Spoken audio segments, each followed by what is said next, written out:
this tutorial I will edit this image, use the curve on it. Let's make the changes here. Explore a design, add some pictures there. Use the filter gallery, make an image. So there is a green shade design as well. Let's make the changes.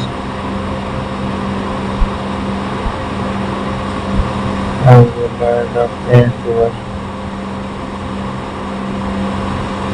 Use the history brush tool.